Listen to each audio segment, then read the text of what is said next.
Week 2 of the fantasy football season. His running back sits every matchup this week. Thursday night, Commanders at the Green Bay Packers. Austin Eckler, Ja'Cory Croskett-Merritt, both fringe options for me. Eckler, he didn't do much in week 1. Now he's banged up with a shoulder injury and questionable for Thursday night game. And this is going to be a committee over there in the backfield between these running backs. Ja'Cory Croskett-Merritt, he looked like the best back in the backfield. 10 carries, 82 yards, and found the end zone. But this week, a very tough matchup at the Green Bay Packers. And we saw last week, Jahmyr Gibbs and David Montgomery, they didn't do anything on the ground versus defense. So this week, at best, they're fringe options. Josh Jacobs to start. He's the bell cow over there in Green Bay. I know week 1, it wasn't the greatest of games for Josh Jacobs, but I think this week he goes out there, he bounces back. This Commander defense versus the run could be hit or miss. I know last week they played well versus Tyrone Tracy, Cam Scatterbo didn't do much. But Josh Jacobs, he's a workhorse, and last week, even in a down game for him, he had 66 yards and a touchdown. Sees the start. New York Giants at the Cowboys, Tyrone Tracy, he's a fringe option. Like I said, last week he didn't do much in that ball game. Tyrone Tracy, I think he's still going to be the guy over there. Cam Scatterbo, he didn't do much. He got stuffed at the goal line in the couple carries he had. But this could be a matchup where the Giants are down early and they just abandon the run like they did last week and throw a whole lot. So at best, fringe for Tyrone Tracy, and Scatterbo barely played last week. He's a sit. Javonte Williams, he's a start for me in this one. Last week, a big game for Williams, even though I think it's a little bit fluky. We're not going to see a lot of numbers from Williams, but this Giant run defense isn't that good. And this Cowboy team, they're going to have confidence in Williams now after he had 2 touchdowns in last week's game versus the Philadelphia Eagles. I think with a pack start, RB2 this week for fantasy owners with the matchup. Seattle Seahawks at the Pittsburgh Steelers. Last week it was interesting where Zach Charbonnet, in terms of carries, out-touched Kenneth Walker, where we know Walker's a better receiving back out of the backfield. So this week I like both these running backs to start. Kenneth Walker to bounce back, and Charbonnet, he's going to get short yardage and at least 10, 12 touches per game, where I think he could carve out a role and be a decent fantasy option. And after last week, we saw Breece Hall tear up this run defense of the Pittsburgh Steelers. I think both these running backs could go out there and be productive for fantasy owners their start. Now to the Steelers, Jaylen Warren to start. Found the end zone last week. He's the number 1 guy over there. Caleb Johnson, he didn't even sniff the field. Only 1 carry in that game. And Kenneth Gainwell, he's a journeyman and a backup who's going to be a change of pace guy. So Jaylen Warren, I would give the start to in this one. We saw Christian McCaffrey last week have a big game versus defense. And Kenneth Gainwell, he's a guy to own in fantasy leagues, but not to start, just to stash on your bench.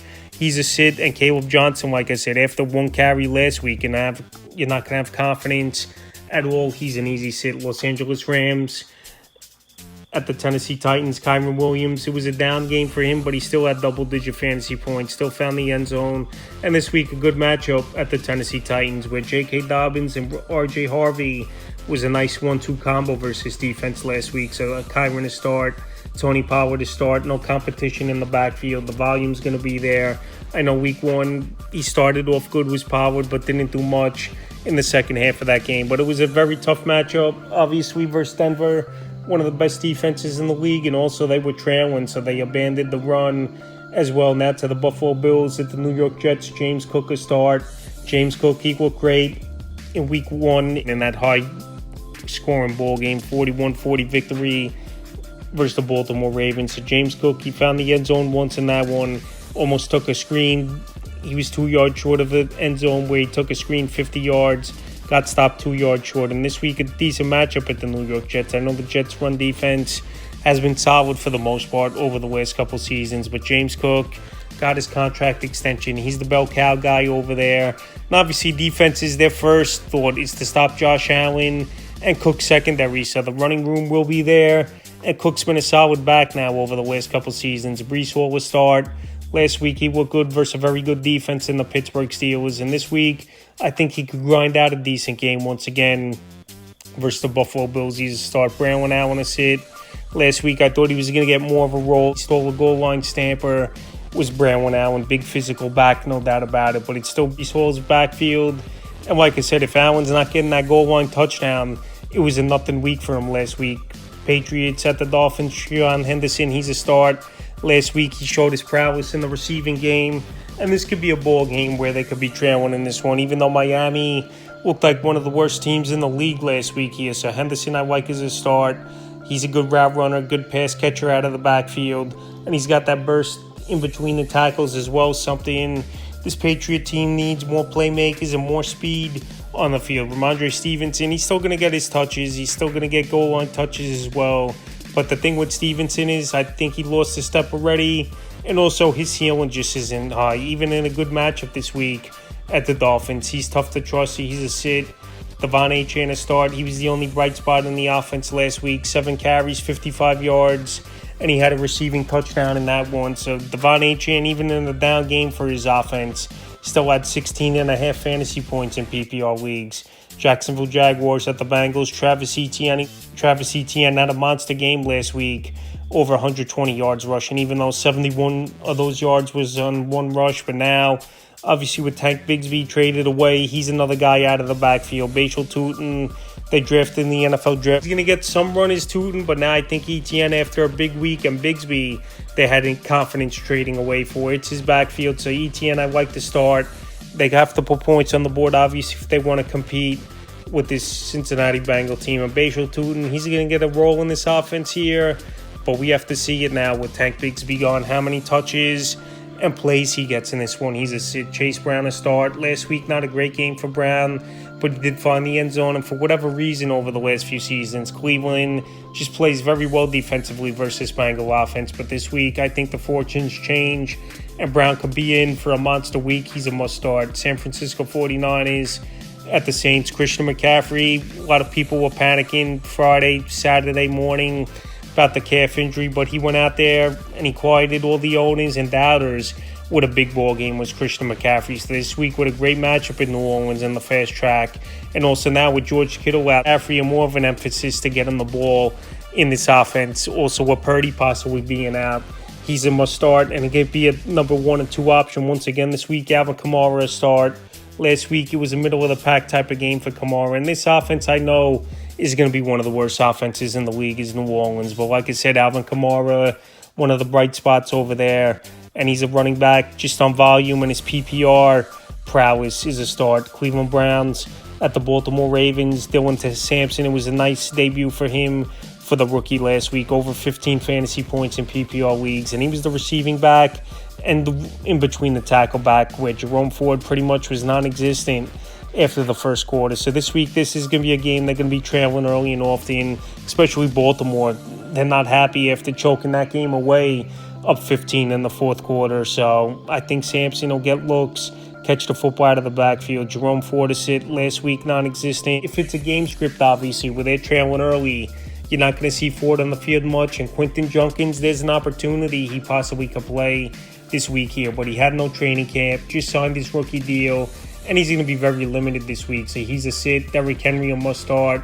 Monster ball game last week. He was running all over that Buffalo Bill defense, and I had a bad fumble late, but Derrick Henry, he's been a bull and one of the best running backs in the league now for the past decade, and especially the last season since he signed with Baltimore, he's been a top running back in fantasy football and a must-start weekly. Chicago Bears, the Detroit Lions, DeAndre Swift, no competition over there in the backfield for DeAndre Swift. He made some good plays, but this Chicago Bear offense, to me, is just a big mess, no doubt about it. They were all over the place in week 1.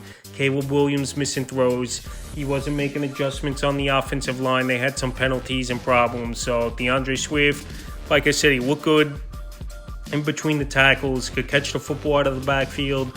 And also, there's no competition. DJ Moore got a couple carries, but that's not going to be a main thing. And also, Moore got banged up with a rib injury as well. To the Lions, Jahmyr Gibbs, David Montgomery, their starts. Even in the down week last week, Jahmyr Gibbs still went out there and had a pretty decent performance. And it was a weird stat line, 10 catches, 31 yards for Gibbs. But this week, Chicago coming to town. Home opener, fast track, and an embarrassing loss last week. I think he has a big game. And David Montgomery versus former team, you know he's going to go out there and do his thing as David Montgomery. So last week he didn't have a horrible game, but as a whole, I just think this Lion offense is going to bounce back and put up numbers. Denver Broncos at the Indianapolis Colts, J.K. Dobbins. We've seen it over the last couple seasons. Get off to hot starts, and then injuries once again creep and take him out of action as Dobbins. But this week, decent matchup at the Indianapolis Colts. Devon Achane, like I said, was the only bright spot for Miami, where he ran for 7 carries, 55 yards in that one, and had a receiving touchdown. So I think Dobbins can have a good game, and R.J. Harvey is an explosive player. We saw the speed and we saw what he could do is Harvey. So I think both these running back, it's a good tandem. And this week in a matchup with a run defense that isn't good, they both starts on the fast track in Indianapolis. Jonathan Taylor, he's a start each and every week. One of the more high-volume backs in all pro football. I know this week it's a tough matchup versus the Denver Broncos. You could limit expectations a little bit for Jonathan Taylor, but like I said, I think he's a running back that's going to go out there and be solid all season long if he's healthy. Carolina Panthers at the Cardinals. Chuba Hubbard, he's a start. Last week, a nice game, only bright spot pretty much for the Carolina Panthers. And Hubbard now, the last season and change, has been very solid for this Panther team. I know they signed Rico Dowdle. He wasn't much of a threat at all. Chuba Hubbard just went out there, put his points on the board, and he's a 3-down type of back. Catch the football out of the backfield, good pass protector. And this week in a matchup with their trailer, most likely at Arizona, I like it for him regardless. James Conner a start. Last week he salvaged his ball game with a touchdown, 4 catches, 5 yards, a touchdown, and he had about 30 yards rushing. So it was definitely a down week for Conner, but I've noticed throughout his career he's better at home than he is on the road. So this week versus the Panthers, I think he bounces back with a good game. Trey Benson a sit, but Trey Benson, as the year goes on, he's going to keep eating into that work of James Conner. We saw last week he had a big 53-yard run. Is Trey Benson. People were raving about him coming out of training camp. And like I said, we saw from him, but we got to see more consistency before I have confidence putting him in the lineup. Philadelphia Eagles at the Kansas City Chiefs. Saquon Barkley, obviously he's a start each and every week. 2,000-yard season last year, week 1, pretty decent ball game. Not up to Saquon standards, but this week in a Super Bowl rematch, I think Saquon, he goes out there and he puts on a show in this one. Tank Bigsby, they just traded for him. Obviously, he's going to be the handcuff running back most likely, but he's not going to have value. He's a sit, but definitely someone owned because like I've said in other videos, Barkley's had big workloads, especially last season where wear and tear could be a problem for him as his season continues. Now to the Chiefs, Pacheco, Kareem Hunt.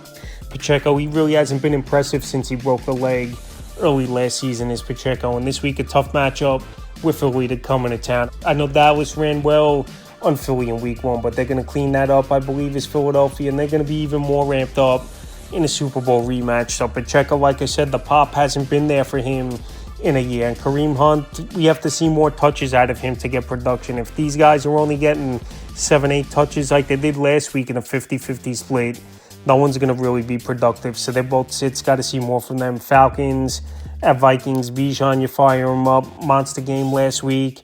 He could do it all out of the backfield. He's a must-start. Tyler Algier, he's a sit, but he did have 10 carries, and that's why he's on this list. He's still going to get work in the backfield. Is Algier, one of the better handcuff running backs in the league. Had a 1,000-yard season before they drafted Bijan Robinson, and this week he's obviously a sit. Now to the Vikings, Aaron Jones, Jordan Mason, they're both starts. And Jordan Mason out-touched in terms of carries Aaron Jones in the Week 1 victory at the Chicago Bears. And even late in the fourth quarter where they were trying to run the clock out, Jordan Mason was the bruising back, trying to get that 1 first down and then sit on it and kneel the ball game out. So like I said, Jordan Mason had a healthy workload. Aaron Jones looked good as well, where he's obviously the receiving back. Jordan Mason, he doesn't do anything in the receiving game, where Aaron Jones is going to get his carries and also being there on passing downs. We caught a 27-yard wheel route down the sideline. So I like both these running backs versus Atlanta Falcon defense that I don't think is that good. And now, final 2 games of the week, both Monday night ball games. Tampa Bay Buccaneers at the Houston Texans. Bucky Irvin, he's a start. Last week, not a great game. Found the end zone. Still had over 14 fantasy points in PPR leagues. You take it. Rashad White, change of pace back here and there. He's not a fantasy option. He's a sit. Nick Chubb, Damian Pierce, Woody Marks. Just that backfield. It might not be a backfield I want to own anyone over there for this Houston Texan team. Damian Pierce only had 3 carries. Woody Marks only had 3 carries. He didn't do much. And Nick Chubb, after the bad knee injury, he just didn't look like he had explosiveness or any pop. Was Nick Chubb. So in a matchup, I know Tampa Bay's defense isn't all that great.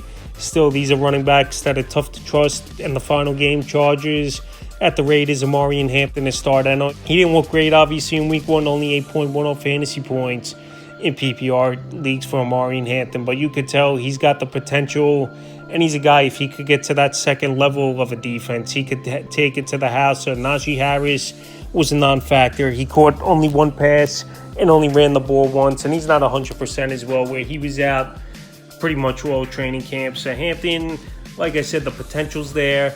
He had a healthy workload in week one, and this week a better matchup at Vegas, where Chiefs were one of the better defenses in the league. And now, so Hampton, I'll start him. Harris barely touched it, he's a sit. And Ashton Ginty has started. I know Ginty last week, it was rocky for him, and a touchdown saved his day, but he only averaged 2 yards per carry, 19 carries, 38 yards found the end zone. But Ashton Ginty, he's a generational talent at the running back position. We know he's a big physical back as well. And this week here, I think he could find some running room versus the Chargers, even though they did shut down Pacheco and Kareem Hunt. So that's running back start sit every matchup for week 2 of the fantasy football season.